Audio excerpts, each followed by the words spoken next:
What's up guys, it's Team Infinity and back at it again. This time we're going to be talking about the MLB Garmore deck I used to make 12th place in the Perfect Riser season. So funny thing is, there were two 10th places, so I was actually like right before 10th place. I tried to pull an all-nighter the day before to make 10th place, but I couldn't do it because making 30 legend ranks in 20 hours is quite impossible for me, even with VP farmers running around. So without further ado, let's begin. So we have our Wingo Brave. This is pre-nerf. So when a unit boosted a blaster hits, put into your soul, counter +1, add a blaster from your deck to your hand. So this makes your deck a lot more consistent. Basically means that if you open with 3 blasters with 2 different blasters in them, you get your MLB combo off. Speaking of which, we start off with our grade 3s, which is MLB. So we play 4, of course. So if Blaster Blade and Blaster Dark are in your soul, it gets +2. On attack, put a Blaster Blade and Blaster Dark into your soul. Gets +10 under end of battle, and its original critical becomes 2. So this is Perfect Riser on steroids. If you pull the combo off, which is really consistent, you could get a 12k base with a crit, which is literally Perfect Riser on steroids. Pushing with crit every single turn is really good, but you also have 12k base, which is really good defensively. This is why this deck is really good. Then we play our grade 3 Garmore. This deck is not Garmore MLB without Garmore, so the only skill that matters here is the on place ditch card call snuggle. This is really important because, especially in this format with MLB, PPO, and Doge running around, you need to call boosters to hit your opponent's 12k or 13k Vanguard. So this means you get to call your booster behind the attacker you need to hit. The most common scenario is against 13k Vanguards. You call this Garmore, ditch your card, call snowball behind your MLB, and MLB will hit for 19, which hits the crossfight numbers. There's always a scenario where you have 8 cards in your hand and you don't have a booster. You could just call this ditch your card, call booster. Even in the scenario where you have boosters, you could ditch a booster to call booster, which means you're thinning out your deck, which is like really important as well. Hitting triggers when you see the game. Hitting draws gets you more resources. Hitting heals bring down your opponent's tempo. Of course, the Vanguard skills do matter when you write them, so during your turn gets +1 for each of your Snuggle and Brugal. It helps you hit numbers, especially in this format of crossrides and 12k bases with MLB. And of course, all of your Snuggle and Brugal get intercept. This card is still okay when you write it, but most of the games you go for the MLB combo, just because 12k of a crit every single turn is too strong. Then we play 2 Palmies. Actually, the reason why I'm playing Garmore at only 3. Of course, I don't have 4, that's the main reason, but I want to play Palmies at 2 because I think playing it as 1, I wouldn't see it at all. That's why I'm playing at 2. It's a free 13k attacker in rear, which is ridiculous when you think about it. It hits crosswords by itself, meaning that it also hits MLB by itself. Also, partner with an 8k makes it a 21k lane, which hits magic numbers against 11k Vanguards. And we have 4 of our Ganslot. The important skill is you put it back to deck, you add a Blaster Blade. It's a recyclable heal that gets you a Blaster Blade that retires your opponent's intercepts. So of course we're playing 4. Yeah. So speaking of playing 4 Ganslots, you have to play 4 of every blaster in this deck. And you kind of include Ganslot because it's basically like an extra Blaster Blade. You have to play 4 every 4 blaster just because you need to hit your pieces. You can't rely on Wingo Brave every single game, and hitting the high roll really determines who wins the mirror when you actually think about it. If you guys damage and each other, hitting who hits the high roll first basically determines who wins the game. And also you do need blasters to proc Wingo Brave, so we're playing 4 of each blaster because of that. So like I said, 4 Blaster Blades. When plays combo +2, retire one of your opponent's grade 2 or higher rates. This deck is Risers on steroids because 12k base with a crit, retire. So when your opponent's at 5, you practice, they're most likely dead. Then like I said, we have to play 4 of each blaster, so 4 Blaster Darks. The skills don't really matter, you mainly only play it for the name, for MLB. But otherwise you do proc the second skill sometimes. When plays combo +2, you retire one of your opponent's rear guards. If your opponent gets you 2 combos early, you get the choice to proc. If they're playing Kyra, get the choice to proc their Counter. If they're playing Rose, you get the choice to proc their Wingo Brave. But otherwise, it doesn't really matter. You only play for the name, really. Also, like using the skill most likely denies you all of Wingo Brave, because you won't really have 3 combo blasts to use both Wingo Brave and Dark. So, but of course you have to play this at 4 just for consistency. Then we play 3 Betavirs. He's your 12k attacker if you have a Blaster Vanguard. Hits MLB by itself. With a 7k booster, you hit across hit numbers. Because 12 plus 7 is 19. 19 also hits smashing numbers if you're going first, and they roll, and they have a 9k grade 2 Vanguard. Then we get to our one-offs, which is Star Call Charmander. This card is like playing an extra grade 2 blaster. When plays Combo Blast 2, call a grade 2 or less blaster from your deck. It's also a +1, which is like really decent. But basically, like I said, it's like an extra grade 2 blaster. You call it the grade 2 blaster you don't have to make the MLB combo go off. That's why I'm playing this at 1. If you want to play this like at 2, you could cut Betavirs for 1 more. Or cut the next card I'm talking about, which is grade 2 Garmore. The first thing first why I'm playing this is I really like Garmore as a card, and of course the card art. It gives you the same utility as the grade 3 Garmore. It basically has the same skill. Like when placed this card called Snuggle, the Vanguard skill doesn't really matter because you ride a blaster in most games. So it's the same utility as your grade 3 Garmore, gets your Snuggles when you need them. Potentially thins out the deck if you already have Snuggles in your hand, things like that. But you might be asking, why am I playing this as a one-off? So think of this like playing an extra grade 3 Garmore. And of course I'm playing 3 grade 3 Garmore because I want to play Palamedes at 2. So think of this like a consistency boost for drawing Garmores. But otherwise, if you don't like it, just cut this for another Star Call or another Bedivere if you like. Then we get to our great ones. 4 Snuggles. So during your turn, it's +1 for each of your other Snuggle. This is why you have to play this at 4. Seeing 2 Snuggles means calling, and of course you call this with your Garmores. 2 Snuggles make 8s, 3 Snuggles make 9s, and 4 Snuggles make 10s. So it's quite important because when this is an 8 plus your 9k rigors equals 17. Hit smashing numbers against MLB. 8 plus your 10k rigors makes 18. Hit smashing numbers against Crossroads. Then we have cards like Bedivere and MLB on the Vanguard. They're 12k. If you have 3 Snuggles, they're 9s. So 12 plus 9 is 21, which is smashing numbers against 11k Vanguards. Then we play 2 Lake Blade and Leon. Choose your filter, rest a card, dish a card, draw a card. This is really important because there are games where I practice 2 to 4 times because I call it Debris. And I draw into PGs and blasters off of it. So this is why I really like Leon. But I'm only playing at 2 because I value the 9 of Friendship K a lot more.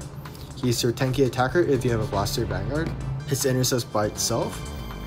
Early game can make a 17k lane with another booster to swing at their 7k grade 1. Then of course we play 4 grade 1 PGs. Play PGs, PGs help you survive. Especially in the mirror where you actually need as many PGs as you can. Because MLB with crit, you need PGs to survive those. One last thing I want to talk about is, of course MLB is really good. 12k over crit every single turn is really strong. However, there are actually scenarios where you choose to ride Garmore overriding like MLB.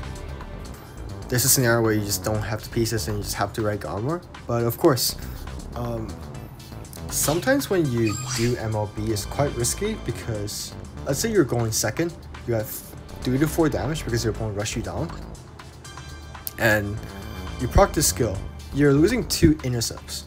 And when you're at 3 to 4 damage, the 12k base doesn't really matter. Especially if you don't have a PG, you're actually just gonna die the next turn. So if you know you would die after proccing MLB and you have the choice to ride Garmore, just ride Garmore, dish to MLB, call someone, make intercepts, and just attempt to like outlast them and kill them eventually. There's this scenario where I always come across in the mirror. So what happens is they damage deny you, but what you do is you just give them to the Counter Buster one. Just keep hitting them hard. Let's say if you're going first and you write Garmore, you get to make numbers against their 9k Vanguards, which means you rush them as hard as possible, most likely putting them to 3 to 4 before they write their MLB. And once they do and they get their combo off, they lose their 2 intercepts, right? Because they have to use Blast from Buster. Of course, they could leave one or 2 intercepts in front. But what happens is they're at 4 and they're sucking up 2 grade 2s, which means they most likely won't have 1. They most likely won't have 1 or 2 intercepts left on board. So the next turn, you just continue staying on Garmore, call Blaster Blade, kill that intercept, and you just swing for game. And if they survive, they're most likely dead the turn after. So playing Garmore allows you to make some of those mind games. Also, if your opponent denies you damage for 2 turns, you write Garmore. Or let's say you're at 0 damage because your opponent damage denied you. You write Garmore over, and suddenly you have double intercept for every single turn while you're at 0 damage. You won the damage race, and your opponent can't kill you. So it means that your opponent most likely dies before you die. So literally there are some decks that cannot kill you if you have 2 intercepts and are at 0 damage. Especially if you're playing against decks like OTT, and you could technically say Doe can't really kill you unless they play Striken, which means that your opponent probably dies before you do, and most likely you will win the game with Garmore, which sometimes makes me feel really proud. But there are those scenarios where you could play like these kind of mind games, and there are probably more ways you could probably think of. Like, most players would assume you to search for pieces of MLB than just completely giving up on playing MLB. So which is why I think this deck is better than playing like the pure MLB variant. You get to play mind games, and you get to play mind games with the Grade 3 Garmore. And of course, the most important part of playing Garmore is calling Snow-Goes. But otherwise, like, there's those kind of plays you can make that surprises your opponent and punishes your opponent for making plays to try to counter MLB. So that's it for me talking about the deck. So there are games after this, so please enjoy.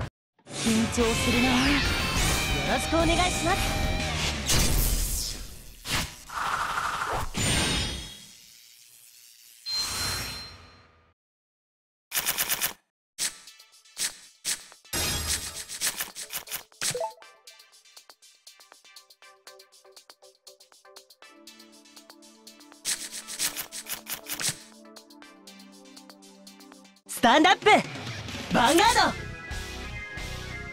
スタンド&ドローライドス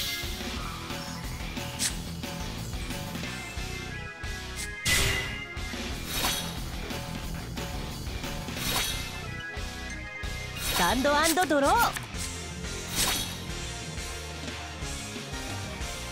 ライドス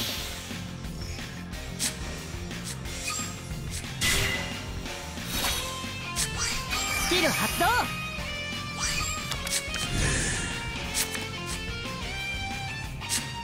コールスキル発動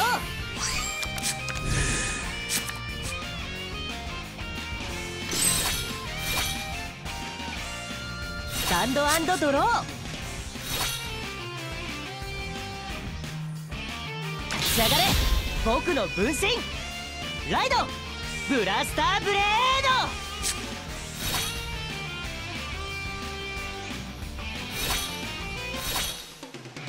スタンド&ドローライド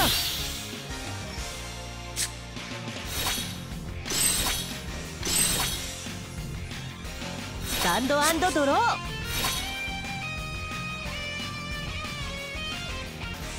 降臨せよ戦士たちの主ライド不死王アルフレッド頼んだよ力を貸してアタックダメージチェックヴァンガードにアタック。ファーストチェック。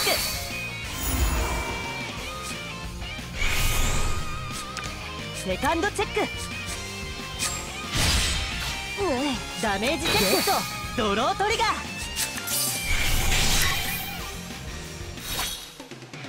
スタンド&ドロー。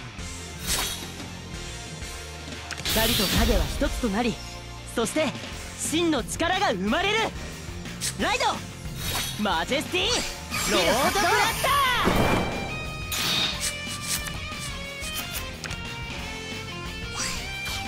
ー。お願い。スキル発動。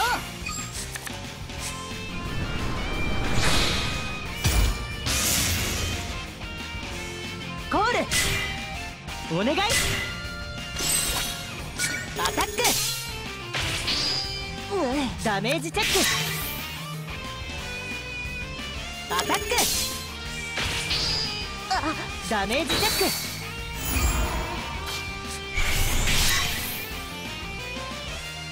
ヴァンガードにアタック発動。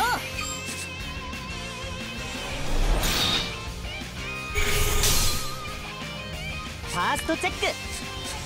セカンドチェック。ダメージチェック。ゲットドロートリガー。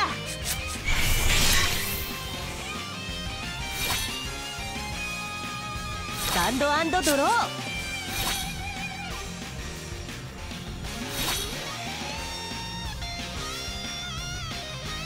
来て。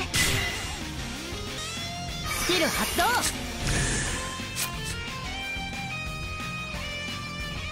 スキル発動。時間がない。レディオルコール。力を貸して。ヴァンガードにアタック。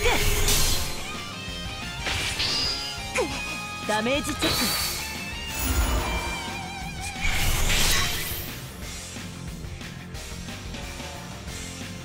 ヴァンガードにアタック。ファーストチェック。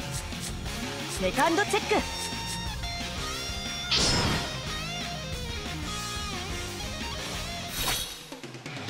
スタンド&ドロー。お願い。コール。ヴァンガードにアタック。ファーストチェック。セカンドチェックとドロートリガー。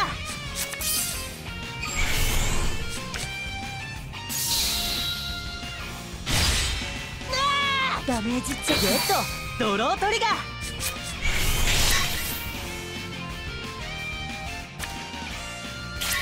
対戦負けませんよ。手加減しないから。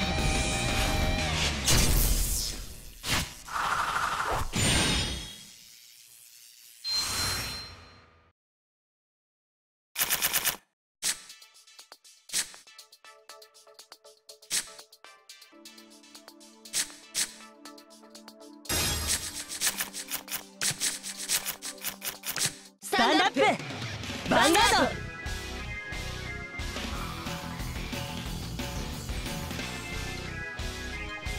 スタンド&ドロー。ライトスキル発動。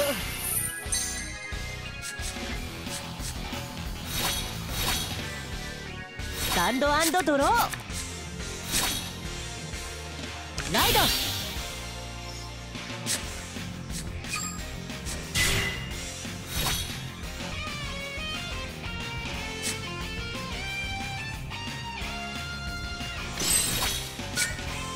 ヴァンガードにアタック。ドライブチェック。ゲットドロートリガー。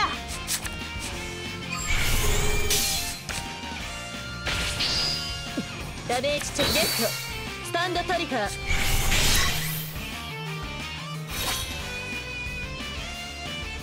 タンド&ドロー。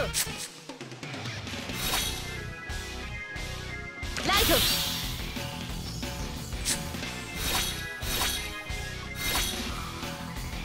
スタンド&ドロー。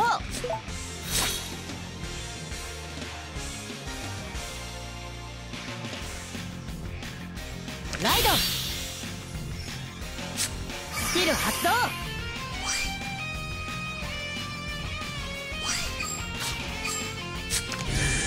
ペリオルコールお願い。ヴァンガードにアタック。ドライブチェック。ダメージチェック。アタック。ダメージチェック。スタンドトリガー。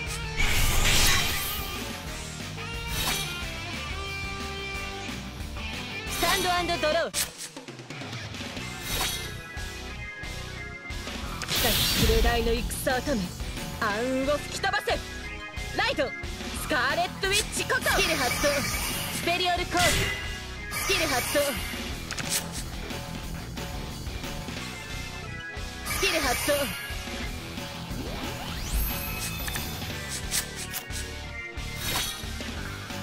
来て。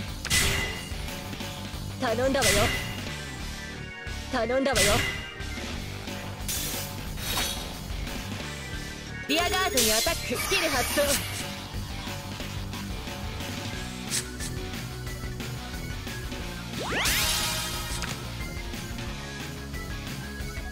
ヴァンガードにアタック。ダメージチェック。ヴァンガードにアタック。ファーストチェック。セカンドチェック。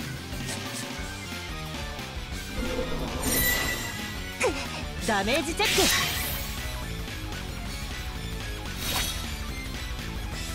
スタンド&ドロー。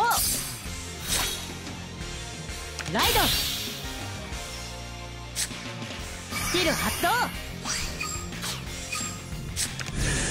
ペリオルコール。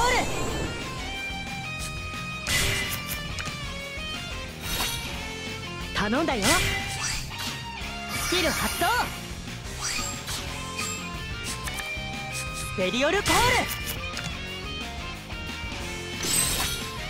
アタック。リアガードにアタック。No, God! No, God, please, no! No! No! No! アタック。ファーストチェック。レッドドロートリガー。セカンドチェック。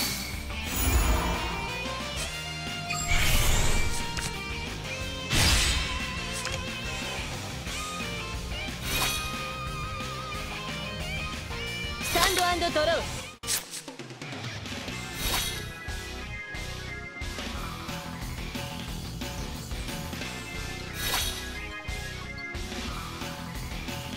コールコール。リアガードにアタック。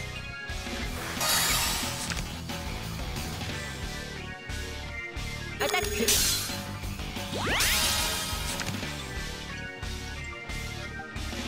ヴァンガードにアタック。ファーストチェック。セカンドチェック。ヒールトリガー。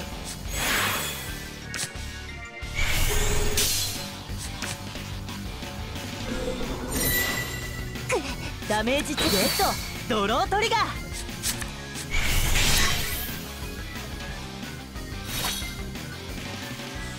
スタンド&ドロー。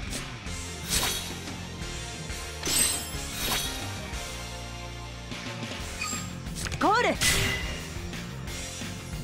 コール。頼んだよ。アタック。ダメージチェック。スタンドトリガー。ヴァンガードにアタック。ファーストチェック。セカンドチェック。ダメージチェック。リアガードにアタック。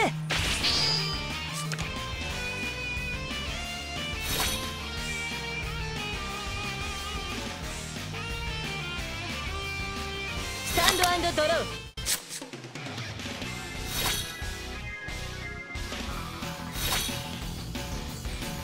コール。リアガードにアタック。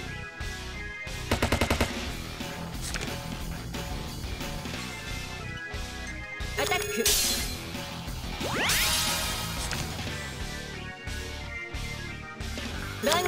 タック。ファーストチゲット。スタンドトリガー。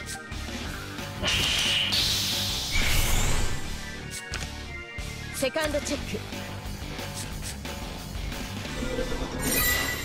あ、ダメージチェック。ゲット。ドロートリガー。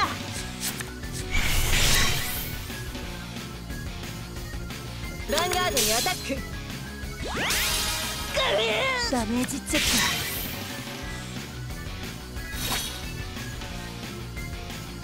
スタンド&ドロー。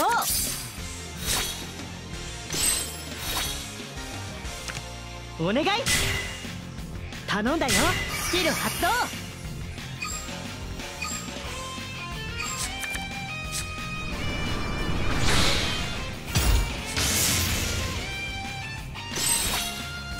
ヴァンガードにアタック。ダメージチェック。ヴァンガードにアタック。完全ガード。ヴァンガードにアタック。ファーストチェック。セカンドチェック。ドロートリガー。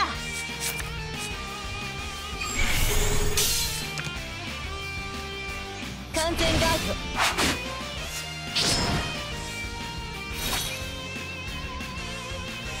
スタンド&ドロー。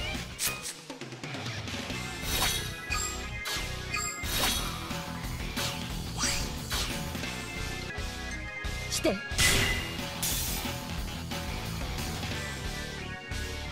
コール。アタック。スキル発動。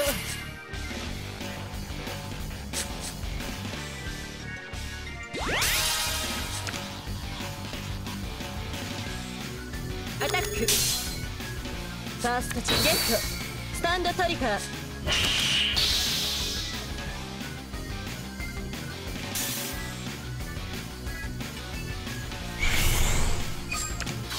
セカンドチェゲット。ヒールトリガー。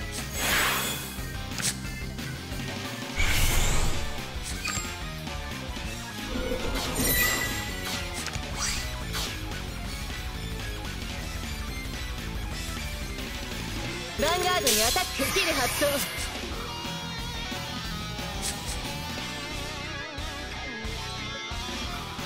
完全ガード。ヴァンガードにアタック。ダメージチェック。助かった。ヒールトリガー。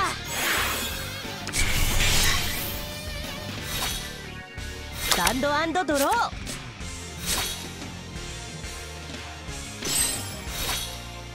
頼んだよ。来て。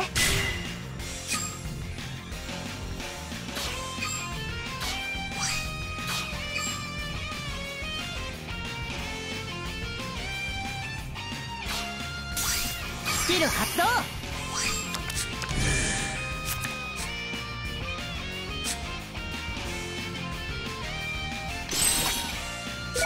タック。アタック。ヴァンガードにアタック。ファーストチェック。ヒールトリガー。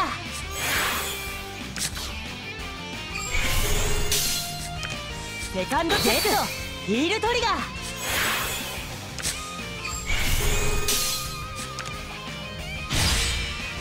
ダメージチェック。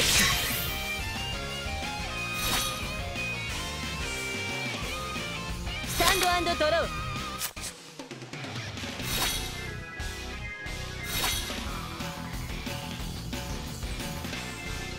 コール。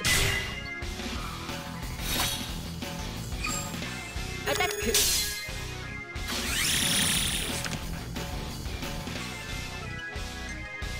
リアガードにアタック。ファーストチェック。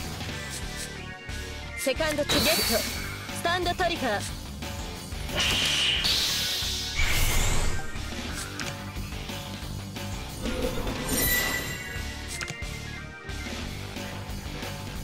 ヴァンガードにアタック。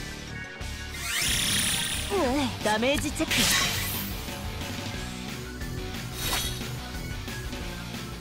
スタンド&ドロー。